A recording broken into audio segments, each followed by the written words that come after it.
Good afternoon, everyone. Welcome to session one, Free and Fresh Fridge, Creating a Food Access Hub. For today's session, please use the Q&A feature to submit questions for the presenters. You can find that button at the bottom of your screen below the slides. The group may answer questions throughout the presentation, and there will also be a Q&A at the end. There is an option to ask your question anonymously if you prefer. Feel free to interact otherwise with attendees and presenters using the chat function. We'll be monitoring throughout the presentation, and we do love to see your comments. Today's session will be recorded and available on slurk.info along with the slides within the next few weeks. We also have Sadie and Alyssa with us from HASA providing live ASL interpretation for this session. Closed captioning is also enabled and available. Now I would like to introduce you to Devin Andrews, Kathleen Montgomery, and Darcy Coover from Charleston County Public Library located in South Carolina. Every year, libraries prove how essential they are as community hubs, and we were really interested in learning what other systems are doing to expand access to resources.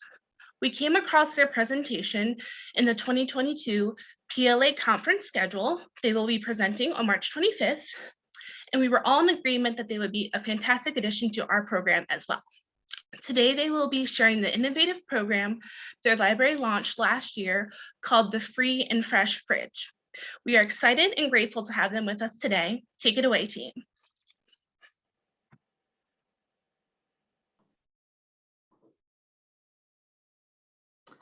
Okay, good day. I am Darcy Coover. I am the Teen System Coordinator here at Charleston County Public Library.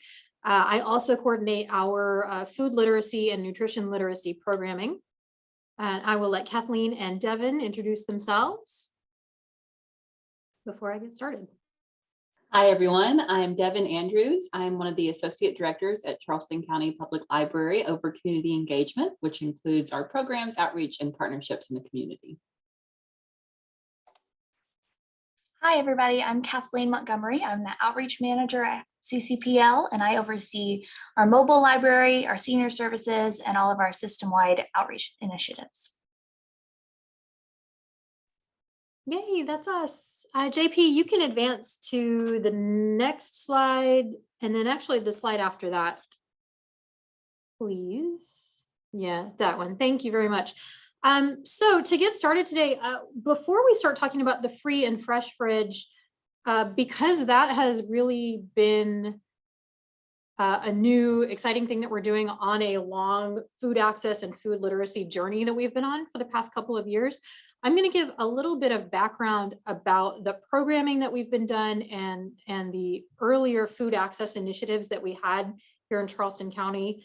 Especially because those really helped us to build the partnerships that have led to Free and Fresh Fridge being so successful. And we really couldn't have done it without putting in the hard work from the beginning on some of our other partnerships. Before I get to that, I wanted to give you guys a little bit of background about Charleston County itself, so you can kind of see where we're coming from and some of the challenges that we face here that could be unique because of our location. We have a population of around 400,000 here in Charleston, and about 14% of that population is living below the poverty line. And I'll speak in a moment too about food insecurity. But also, as you can see from the map, Charleston County is a very long, narrow coastal county, and that gives us a lot of additional logistical challenges when it comes to providing free food and other resources to people in the community. It takes about 2 or so hours to drive from Edisto Beach in the southernmost part of the county to McClellanville, which is in the northernmost part. And our 19 branch locations are spread out all through that area. And about half the population are card holders. JP, you can go to the next slide, please. Thank you. So to speak a little bit on the need that existed in the community, we use, of course, data from our State Department of Health. We also like feedingamerica.org, which is a nonprofit that deals with food access nationwide. And they do a lot of research and reports and provide us with some really drilled down county level data that helps us guide our decision making about our programming and the partnerships that we do. So If you are not really familiar with the topic of food access, there are a couple of phrases that you'll hear people use that I want to define a little bit. One of those is a food desert. A food desert is very specifically defined by the USDA. It has to do with the size of an area, the density of its population, and the percentage of the population that live below the poverty line or below the median income level. And then that's sort of on a sliding scale with the distance that someone has to travel to reach a grocery store. So the simple way of breaking that down is saying in a highly dense area like a city, grocery stores need to be closer to the people who live there because they're supporting a higher population. In a rural area, like many of the ones that we serve, the grocery store technically can be further away because the population density is lower. And so that's a good guideline for us and maybe for you guys in an urban area to look at your food deserts. But it really doesn't paint the whole picture for us. And so we've also started looking at what's called food insecurity. Food insecurity also takes into account population density, distance from a grocery store, income level, but it also looks at transportation issues, and it just kind of gives a more complete a more complete picture of the issue. So we have a lot of people in Charleston County who live in an urban area that is defined as a food desert, who are obviously also experiencing food insecurity. But a lot of folks in our rural communities technically are not in a food desert because there is a grocery store within 10 miles of them. But the barriers to transportation in those areas can be so high that those people do experience food insecurity. And that is almost 10% of our population here in Charleston County. And that just means that they have trouble regularly accessing healthy, nutritious food. And in addition to the general population, that's about 12% of our children under 18. So, you know, we looked at all this data years ago, and we knew that the need existed, and we knew that there were a number of organizations in the county and in the Low Country Tri-County area that help with this. But we, several years ago, made it part of our strategic plan. JP, you can go to the next slide. We made it part of our strategic plan to start looking at things like equity and literacy as part of our whole approach to the community. And we inserted a goal to help people in the community make healthy food choices. And that sort of falls under the rubric of literacy. It is one of the literacies that we're concerned with. So our strategic vision that we just passed in that is going to run through 2024 also includes a food literacy and programming guide. And a lot of that was just driven by that data that I just talked about. So we can go to the next slide, and I'll start talking about our actual initiatives and programs. I have to preface this by saying we could not do any of this without these really strong partnerships that we have. We partner with a lot of organizations around the county, and Devin and Kathleen will talk more about that, but the ones that have been the most beneficial and the biggest part of this journey have been our local school district, Charleston County School District, and the Low Country Food Bank. And Low Country Food Bank serves the Low Country area, which we consider to be across county lines. But they do work with us here in Charleston County. And several years ago, we started working with them to provide first summer meals. I know a lot of your libraries probably provide summer meals for those kids who are only getting a healthy hot meal once a day in school to begin with, and then over the summer break they lose that. So we started working with the school district and the food bank to start doing summer meals, and then we expanded that to do after school snacks last year.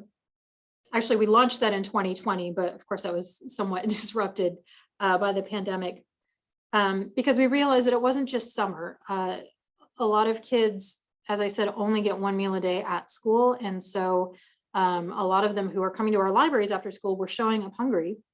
They didn't have anything to eat. They knew that at home there probably wasn't going to be anything nutritious and filling for them to eat. So we started working with the food bank with their their Kids Cafe program, which is a federal program. So just to give you a little snapshot, in 2020, we served over 11,000 meals to almost 3,000 kids and teens. And then in 2021, we served about 4,000 after school snacks during the school year. You can go to the next slide, please. So that was the beginning of our food access initiatives. And about 3 years ago, when our department was first formed, we started looking into ways to do food literacy programming to sort of complement the access. We knew that a lot of people don't really have the strong kitchen skills and cooking skills and aren't really confident cooking their own meals, even though we know that that can be much healthier for them. So we again partnered with the food bank on something called the Charlie Cart program. And if you aren't familiar with the Charlie Cart, it is a nationwide project that they create a fully functional kitchen on wheels.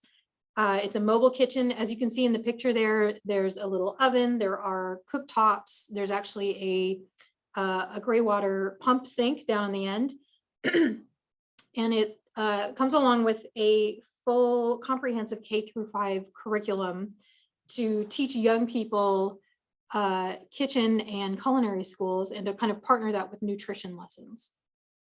So in early 2019, the food bank got in touch with us and said they had a Charlie Cart, and it did not end up being as mobile as they thought it was going to be. They go a lot of places that don't have power or don't have a lot of paved roads.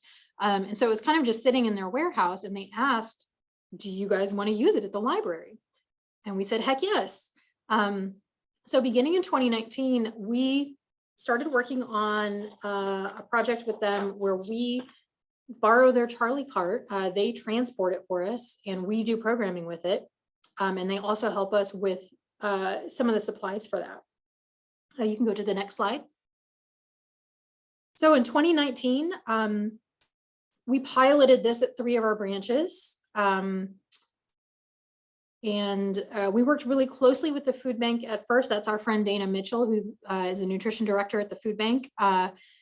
She showed us how to run programs and teach classes about how to cook, things like kitchen safety, knife skills, how to use a grater without grating all your fingertips off into your food, and different methods of cooking. And that sort of partnered in with the curriculum that the Charlie Cart project provides.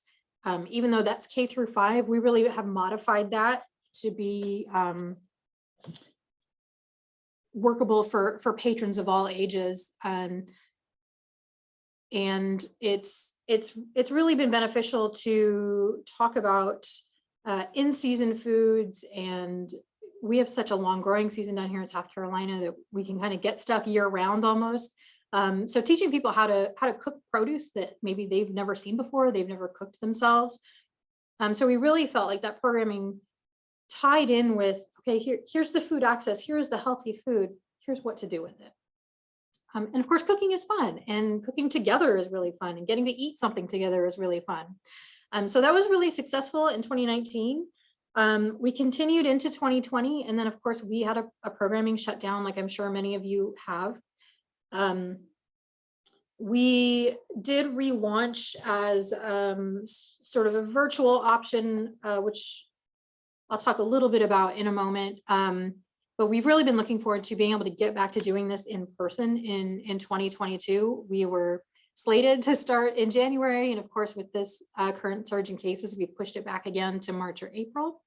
But we're really excited to get started again. It was really popular with the patrons, and especially now that we have the free and fresh fridges, we know that patrons have more produce in some of these areas than ever before. Go to the next slide, please, JP. Thank you. So just to talk a little bit about the logistics of how our Charlie Cart program works, because it's something that a lot of libraries have expressed interest in with us. The food bank, we have a memo of understanding with them. The food bank has the trailer that they can fit the Charlie Cart on, so they move it for us.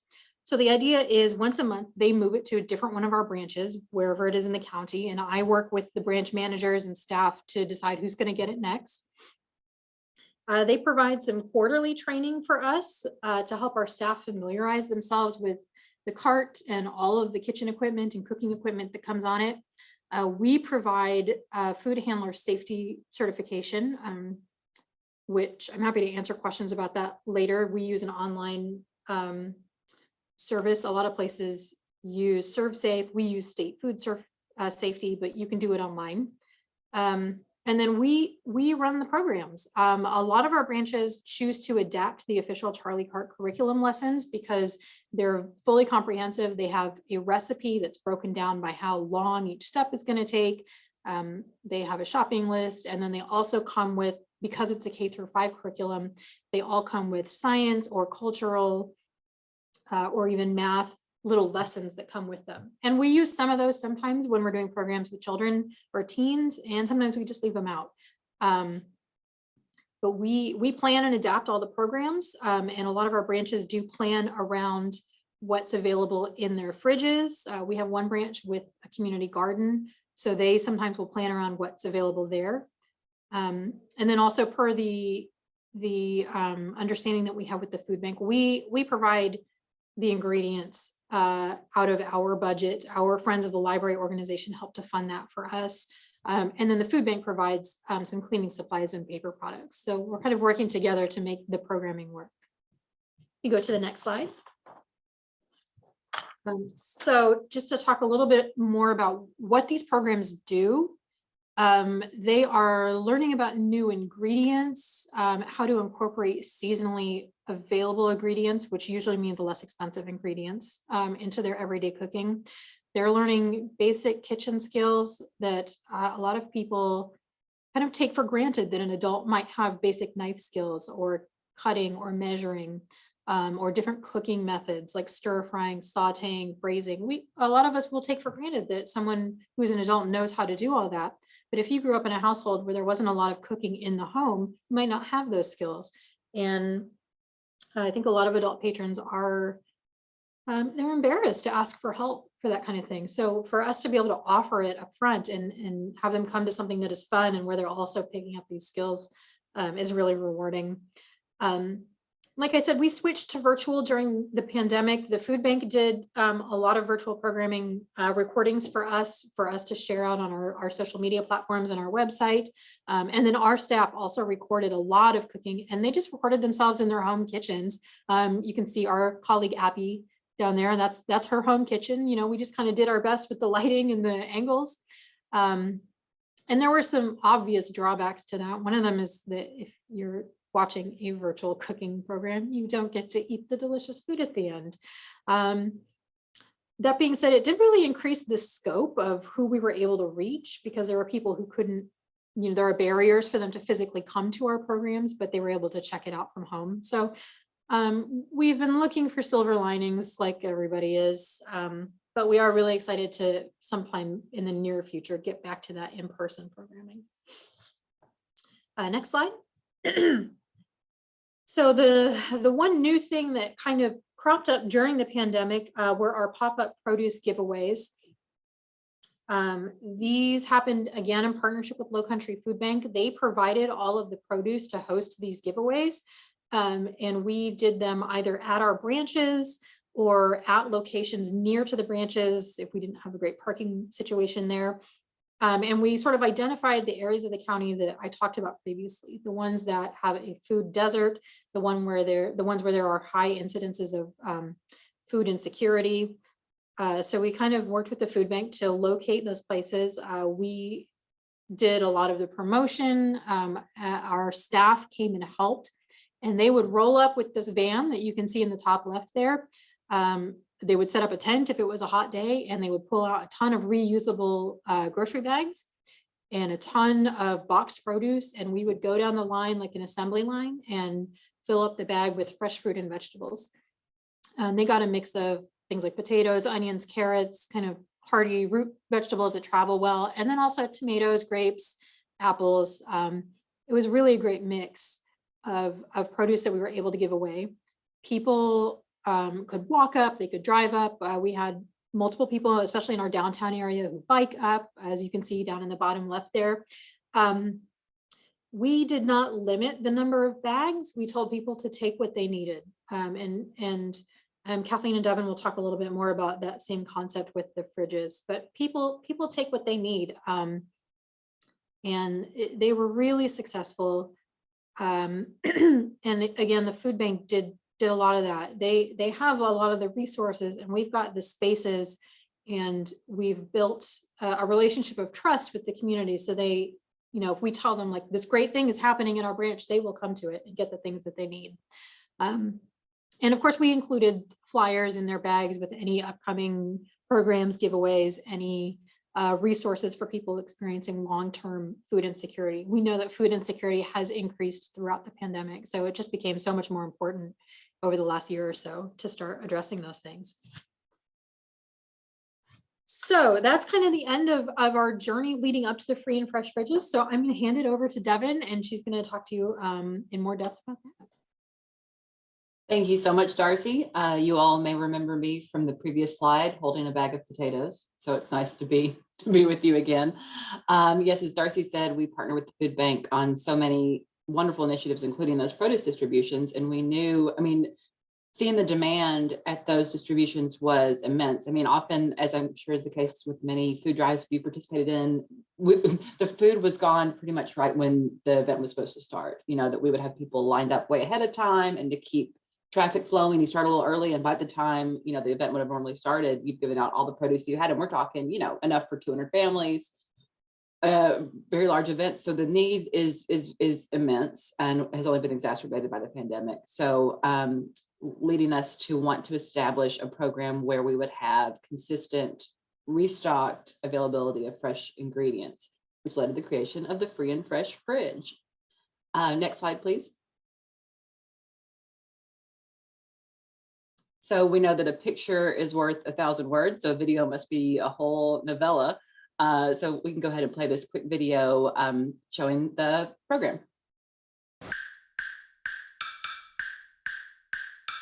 It's time for Meet Your Library. Today I'm sharing all about our free and fresh program. Just look for these fridges at 3 select branches. These are regularly stocked with fresh produce, and it's all free to patrons. CCPL's Associate Director of Community Engagement, Devin Andrews, has more on this resource funded by Healthy Tri-County and supported by several community partners. Program has been amazing. We've heard firsthand from library patrons that they've seen positive health outcomes as a result of having this produce. They've seen that they've felt better. They've gotten healthier. You can find these fridges at 3 branches: the Otranto Road Library in North Charleston, the Dart Library in downtown Charleston, and the St. Paul's Hollywood Library. Outreach Manager Kathleen Montgomery shares how the program works. They're for anybody who's using the library, and you don't even have to have a library card to get produce. You can come in, no one's going to ask you any questions, you can take what you need, and then take it home. The fridges are stocked with fruits and vegetables twice a week, and they're accessible to the public during library operating hours. Great idea. It's wonderful that they bring things for the locals to share. The kale, I will do a stir fry. I even made some potato chips. I fried some, made French fries. Apples and bananas go in smoothies. Library generalist at the Dart Library, Sherelle Warren, says everyone loves the fresh produce. Sometimes they catch me as soon as I'm filling it up, and they're like, "Oh, you all have this today." They get so excited. Sometimes people who've never even been here, they come in and then they see the fridge and they pause and they're like, "Oh man, you all have this?" I get to pick the produce that gets ordered, so I get to look each week and say, I think we're going to do sweet potatoes this week, or I think we're going to do zucchini or whatever, and I get to see it get loaded into the fridges and get the feedback that people really loved the sweet potatoes and they want to do them again. And I think that's the most fun part of it for me. We know that we see patrons in our library branches every day that are experiencing food insecurity, and that's food insecurity that has only been made worse by the pandemic. Libraries already, we know, are so much more than books, that they are centered around getting the resources to the community that the community needs. And we'd like to recognize and thank all of our community partners for making our free and fresh program possible. And if you stop by these select branches, you will find recipes that you can use with these fresh ingredients in both English and Spanish. Thanks for joining us today for Meet Your Library. We'll see you next time.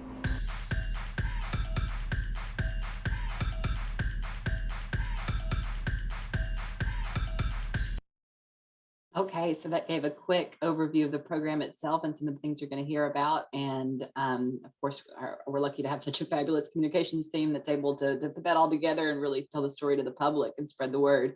Now, fair warning that this presentation includes many puns, and you'll see the first of those, one of the first on the screen. Don't stop believing, because now you'll hear about sort of the timeline of the journey that took to get to this place with the Free and Fresh Fridge. So much like many of the fabulous ideas in the library world, you know, this is not an original CCPL idea by any stretch of the imagination. This was borrowed by another wonderful library system that Kathleen and I had the chance to observe, present at the 2019 ALA conference. It was, shout out to the Southern Adirondack Library System. They shared about how they've created a similar program at their libraries. I believe at that point they had 10 refrigerators in their library, in different library branches. So Kathleen and I attended that session and thought, oh my gosh, this would be fabulous. This would really help meet the need that we see in Charleston. So let's keep it on the wish list. Let's,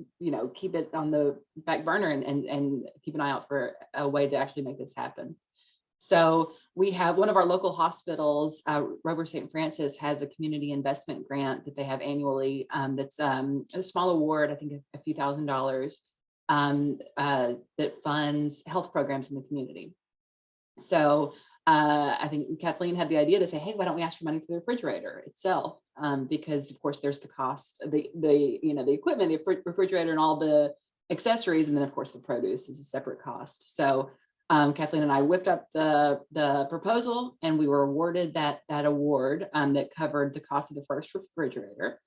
So of course, the refrigerator part is less expensive. What's super expensive about this program is the produce. We know that that's why many families have trouble accessing healthy food, because it is so expensive. So working with the food bank, they knew that this was a dream of ours. We talked with them about it before, and they had some funding that they had available to them, that they used part of that funding for those one-off produce distributions we had, and then part of that funding to stock their produce for the first 6 months of the refrigerator at our St. Paul's Hollywood Library, which is a very rural area of Charleston. So we launched that first refrigerator in March of 2021, and it was, here it comes, another pun, bananas. That first day we gave out, I think that first day we gave out about 800 pounds. That first day alone, we had to restock 3 times. It was, the community really, word of mouth travels, people finding food is a struggle, and people talk and share information about where they can find it. So they came and they got the produce and wiped it out. And it was a fantastic launch to the program. We knew and Kathleen will talk a little more about this, I think, but in hearing from that library system in New York, that they saw in the beginning where there were instances of just people taking a ton, instances of maybe food hoarding a little bit. And that over time, over a relatively short amount of time, people self-regulated. They understood that this was an ongoing program, that the produce would be here today, next week, a month from now. You didn't need to, it wasn't a one-off. And also that, produce goes bad. So if you take 7 bunches of kale, you theoretically have to consume 7 bunches of kale before it goes bad. So they found in their experience that it's self-regulated. We found the same. So we had the first 6 months of the St. Paul's Hollywood refrigerator was fantastic.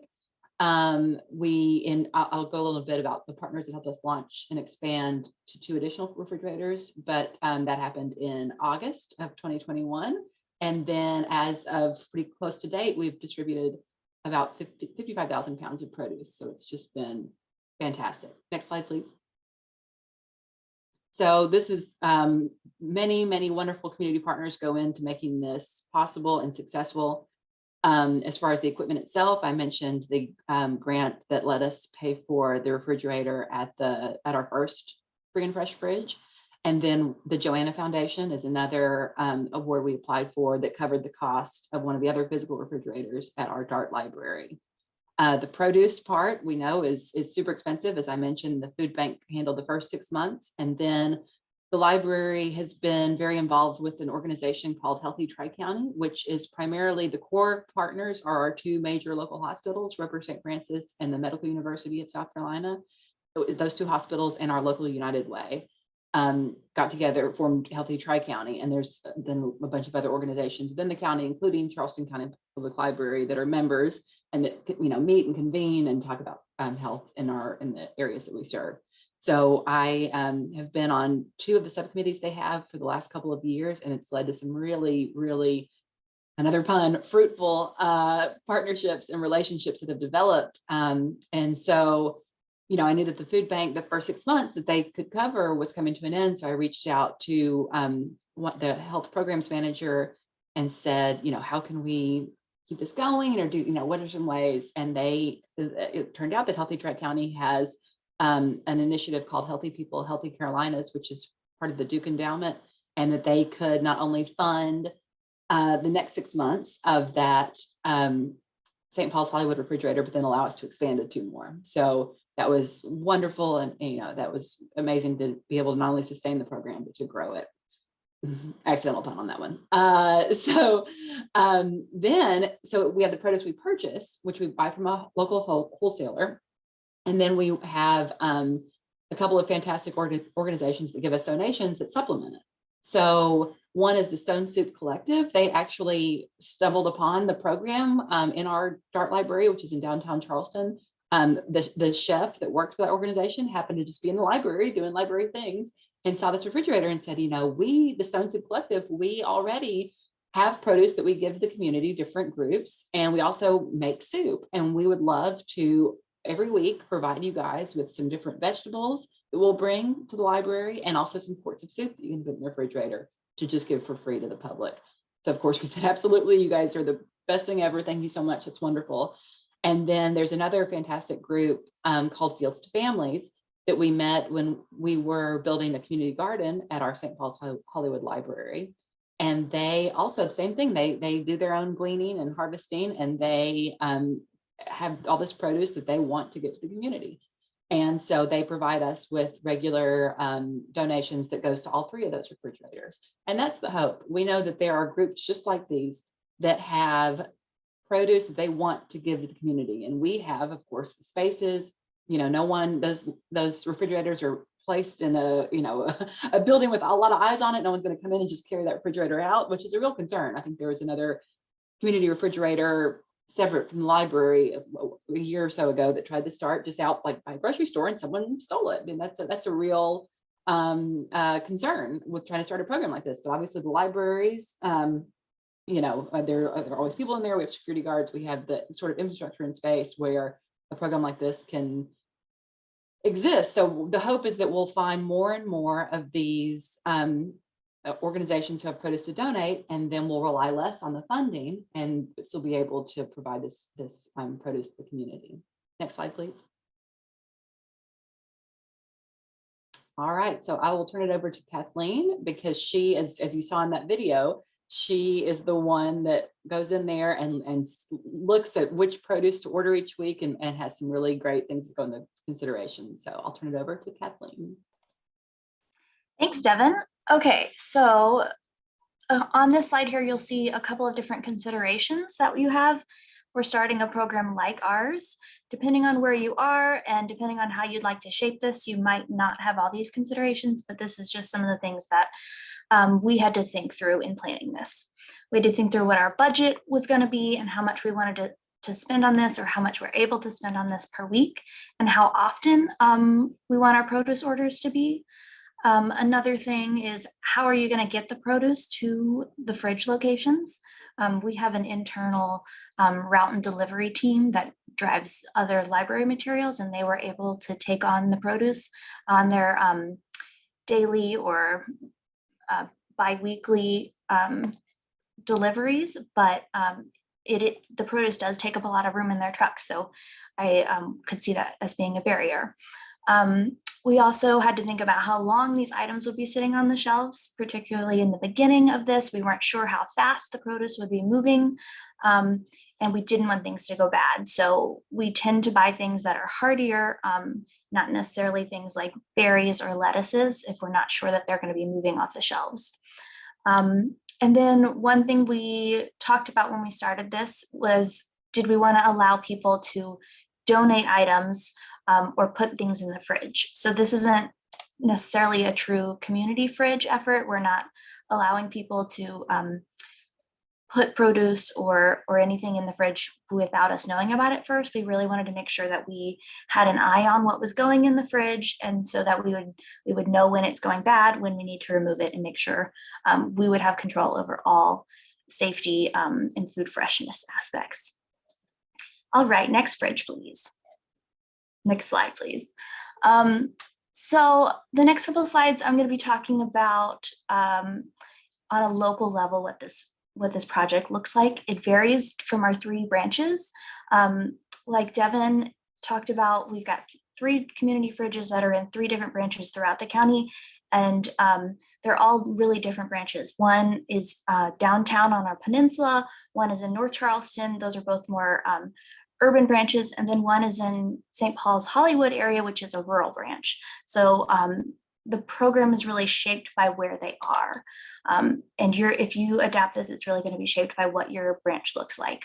So at each branch, we had to choose the best space for the fridge so that it would be easily visible and accessible. But we also wanted to keep in mind that we don't want the patrons to feel like they're being watched or judged, which our friends at the local food bank told us was a concern. So 2 of our branches are larger, recently renovated spaces, and we had to choose a space that had an outlet for the fridge relatively close by so people wouldn't be tripping over the cord. And then in one of those branches, it's towards the front of the building across from the computer desks, which makes it a very heavily trafficked area, so people can easily see it. In another branch, it's in a vending machine nook kind of tucked away. So for that branch, we decided to have flyers and signs to lead people to it so that they wouldn't miss that the fridge was there. And all of these locations have different accessories. Like you saw in the video or in some of these pictures, we've got baskets and stands or tables to hold items that don't necessarily need to be refrigerated. And these are another great way to make sure that this food is visible. If you put the stands a little bit farther away from the fridge, you can kind of tie it all in together. So the branding of this program was also really important to us. We named it Free and Fresh because we wanted to easily communicate that this food is not something that has a cost associated with it. But we also have signage on the fridges that says, "Take what you need." And like Devin said, or like I said earlier, we don't really want people putting produce in the fridge, but we want them to feel free to take produce as they need it. So this is not necessarily a project that you can predict how it's going to happen. We knew that we needed to be flexible when we were planning it out while we figured out how much produce we'd be distributing, what was popular, and how the patrons responded. And we also knew that this would be a commitment. We didn't want this to be something that sits empty in a year because we lost steam. We wanted to make sure that we had commitment from the wonderful branch staff members that would be seeing this project day to day. The branch staff members are the ones who restock it throughout the day as the produce gets taken. They might be cleaning it as needed. They get the feedback from the patrons and they deal with the issues. So we wanted to make sure that all the staff members at these branches were on board before we started this project. And besides the branch staff members, we had to get the branch managers and then the associate directors that oversee the branches to make sure that we're really all dealing with the same picture and we all have the same enthusiasm for this project.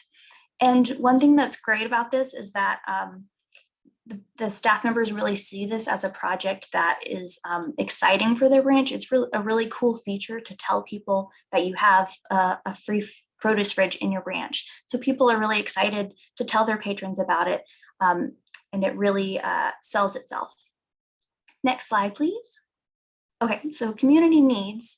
we knew that we really wanted to rely, or we were going to have to rely on the branch staff to tell us the feedback about what was going to be popular in the different locations. We have since we started, we've learned that kale and collards are 2 items that are really popular at all 3 locations, and lettuce is not something that people generally take. And lettuce also goes bad quickly. So we've kind of adjusted our ordering as we've learned what is going to be popular and what is not going to be popular. So it's been really interesting getting to know what people enjoy, and then seeing the seasonal food changes. We try and order food that is in season because it is more cost effective, but it's also nice to introduce people to items that they're also going to see in the grocery store around them. So this time of year, we're putting a lot of squash in the fridges. So we've got acorn and butternut squashes that have been very popular, and any kind of potato is a hit, or root vegetables.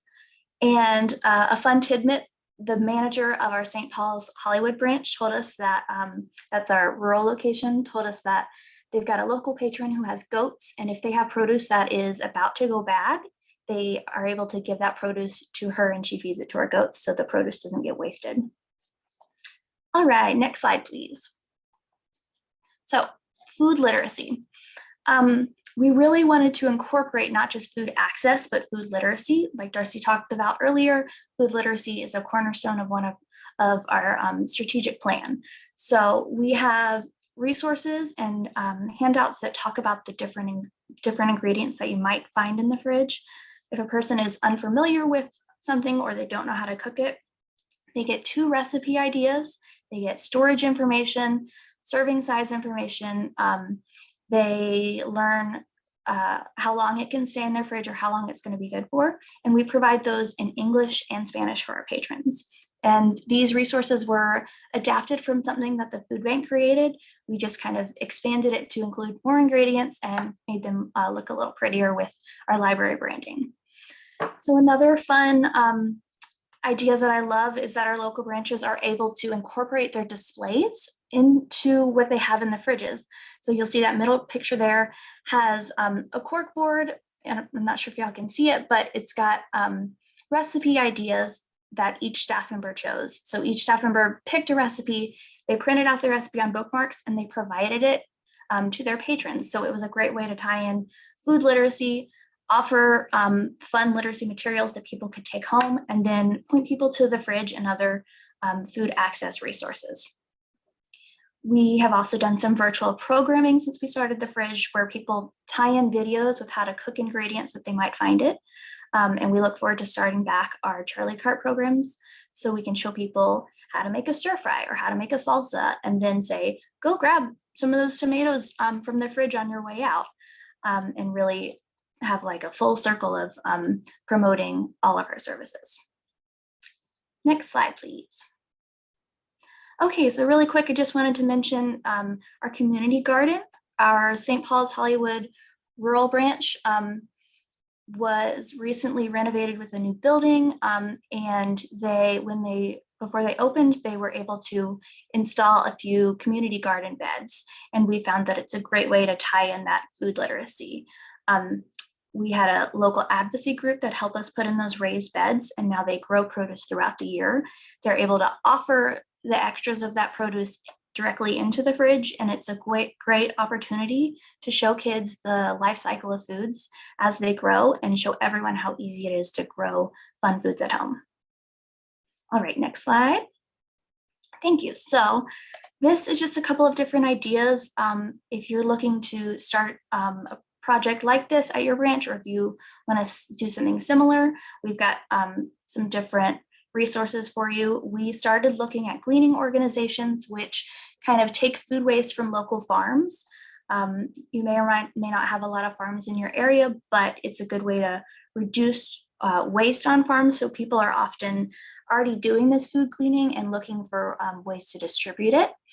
And then we have, like we talked about, a lot of local organizations that have been really helpful. If you want to start a community garden, we found a lot of local colleges and universities who offer high schools who offer volunteer hours with us. And then your state library might be another great resource for you. And then specifically to Charleston here, we've got a few different organizations that are listed, and you can look those up if you want to find some more information. Next slide, please. Okay, so if you're going to be adapting this to your needs, these are a few questions that you might want to ask yourself. What are the food access needs in your community? Does it make sense for you to have a fridge? Would it be more helpful for people if you had a dry pantry? Or would that be something that would be easier for you to provide with shelf-stable food products? What kind of support do you need to make this happen? And what other organizations do you have in your area that could offer that support? What ways can you tie in food literacy into your program so it's not just handing out the produce? How can you tie it in with programming or resources and connect people to resources that they need? A couple of other things, what is the internal staff support that you need? That could be a big concern. You want to make sure that everyone is on the same page like I talked about. And can you leverage your external partner support to help you make this happen? All right, next slide. So this is just a final thank you from all of us. We are so thankful to be able to talk about our Free and Fresh Fridge project. This is something that we all love and to talk about. And we want to say thank you to Paula and Chelsea and all of the people at the Enoch Pratt Library. Thank you for having us. Thank you so much. So we are going to jump into some Q&A. Feel free to keep adding questions. Let's go ahead and answer some live since some people may have read the answered questions already. But are there any concerns about the public handling the produce themselves, and like what's a way to keep that safe? That's not something that we've experienced as being an issue. I know that I'm sure there's the same amount of handling that you would see at a grocery store, or, you know, we're expecting that people are washing their produce when they get home, like, you know, we often do, but I don't know. It's many of the situations, you know, you want to manage the majority, and 99% of the time, no one's going to do anything, you know, try to take the produce in any way that make it a public health concern. So staff are monitoring their fridge to get rid of any produce that's past its best life anyway. So they're monitoring the produce, but we haven't taken extra precautions in that regard. All right, and Shanika says, I may have missed this, but what was the time frame from initial idea to implementation? So Devin and I went to the ALA conference in the summer of 2019. And then that was actually before I was in this position as outreach manager, and things kind of aligned. And I took this position with Devin as my supervisor in the fall, and we ruminated on this project and started it in early 2020. And it's grown from there. Wow, that seems, you know, quick sometimes in library land. All right, let's see what else. All right, Ruth commented, it seems important to make community connections to move perishable foods to the days when branches are closed to minimize waste. All right, another question. Elise asks, how often do you order produce, and where's the back stock kept before it goes into the fridge? Very good question. I should have included that in my presentation, so I'm glad you asked. I order the produce twice a week, mostly because it aligns with our deliveries to the branches, and then the hours that the place that we order the produce from is open. And the backstock is kind of kept in staff areas. They have staff fridges in the back, and then a lot of it, if it doesn't need to be refrigerated, it stays out. And then luckily the produce moves really fast, so they are able to restock as needed. It does take staff time though, so that is something that if the branch is short-staffed, it is a concern. We want to make sure the fridge gets stocked, but we know library staff are really busy doing a million other things, so that is a consideration for us. Perfect, thank you. Cinnamon just wanted clarification. Was your Charlie cart donated because it was sitting on a truck and not being used, or did you all purchase it? That's a great question. Let me clarify. The cart that we use for most of our programming still belongs to the food bank. They purchased it themselves and used it a little bit, and now we've got a written memo of understanding with them in which we borrow the cart from them. That being said, they actually did donate one of the early model Charlie carts to us. They had one that came out of their initial run, and it was a little broken. It has some fold down tabletops that just made it not practical for them to use. And that one was sitting in storage, and they have donated that to us permanently, actually. And that is down at our St. Paul's branch where Kathleen talked about the community garden. We just kind of got that in the last year, and we stocked it with all of the cooking implements and the supplies. And they should be able to start programming with their produce from the garden and that cart. The Charlie cart itself is fairly expensive. It comes fully stocked with all of the cooking implements, the tools and everything. We've also priced out ways to do it without buying the official Charlie cart. We have a kitchen kit which replicates all of the same equipment in a bin, and our branches can check that out from our department for one-off programming or short-term programming. I think that bin ran us around $1,000 for everything that's in it. And I've recently priced out non-Charlie carts. They're called demonstration carts, if you want to look them up. And that's a cart that has storage in it. And sometimes it has one of those mirrors that's slanted over the top. And so people out in the room can sort of see your hands as you're cooking. We've looked into those. We've never purchased one, but I've recently been kind of pricing them out. They're maybe $2,000. The Charlie cart right now, I think, is running around $10,000. So you could certainly do it for less money if you're trying to replicate that. The Charlie cart does come with that curriculum guide, which is really handy to have. But if you really just need the equipment, you're welcome to email me if you want me to share my links with the stuff that we've purchased and the stuff that we've priced out. Great, thank you. And someone also asked for everyone's contact information. I will go, oh, looks like it's already been posted. Thank you, Kathleen. And then also everyone, just a reminder, we'll also have the slides up within a few weeks as well, but everyone's emails are right in there. We had another question from Jeb. How far out is your project funded, and was there a struggle to keep it funded?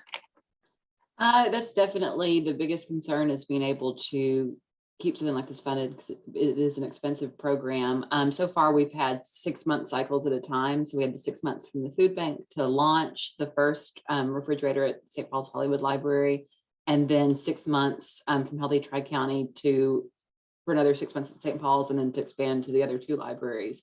So that is through the end of March. So we are currently wrapping up some funders for the next cycle. We'd like to move to a year-long commitment because it's less, living it with anxiety for the 3 of us.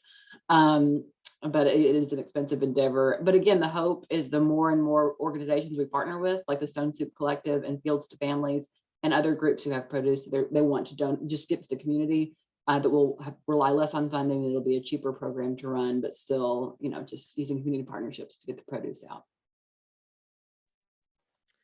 Perfect, thank you. And this is kind of a follow-up. When you were finding vendors for this, were you emailing, visiting? What's kind of the best way to reach out to people? I know sometimes in COVID it's a little trickier, but what was kind of the easiest way for you all? I don't know if Kathleen was going to unmute, so I was giving her a chance. So for the vendor, for the produce vendor, we use a wholesaler that actually the food bank uses. So they are fantastic. They've got online ordering. This price, it's just really easy, and they're just gems to work with. So we use the same vendor for our produce that the food bank uses. And then for these outside partners, the additional ones that supplement the produce, one approached us, and the other one, we just, reached out to them and asked if they could add us to their the groups that they donate to. So. Great, thank you. We have some more questions. Have you incorporated any composting programs to help reduce food waste? And are there days when produce runs out? I'll take that one. I was typing a response earlier, which is why I missed Devin's cue.